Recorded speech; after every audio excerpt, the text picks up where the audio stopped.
Depuis quelques mois, Corentin travaille à 2 pas de chez lui. À 22 ans et après une longue période de chômage, ce Fécampois a été embauché en intérim sur le chantier du raccordement électrique du parc éolien. Avec la crise sanitaire, c'est pas toujours facile de trouver un bon emploi, quoi.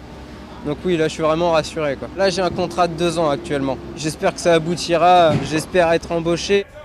Comme lui, une personne sur 6 sur le chantier a bénéficié d'une démarche d'insertion et 75% d'entre eux habitent même le territoire de l'agglomération fécampoise. Favoriser l'emploi local, c'était une priorité. Nous, à RTE, on est une entreprise à mission de service public. C'était important pour nous qu'il y ait des retombées sur le territoire. Et donc ça fait partie des contrats qu'on a avec les entreprises travaux. Il y a des obligations pour qu'il y ait une partie du chantier qui soit réalisée par des personnes en insertion.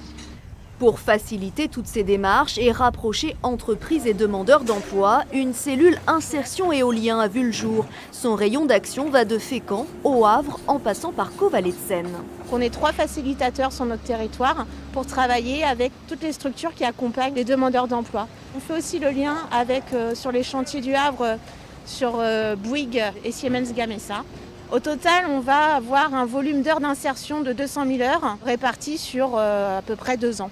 Soit l'équivalent de 70 emplois. L'éolien n'est pas encore en mer, qu'il insuffle déjà une dynamique sur Terre, de quoi donner des idées à la ville. Fécamp se verrait bien accueillir un nouveau champ éolien offshore, le 4e en Normandie. Aujourd'hui, nous avons l'écosystème qui permet de former, de savoir quelles sont les compétences, faire travailler ensemble les différents acteurs de tous les domaines, puisque ceci se produit depuis de nombreux mois. Donc oui, nous revendiquons la légitimité pour ce 4e parc.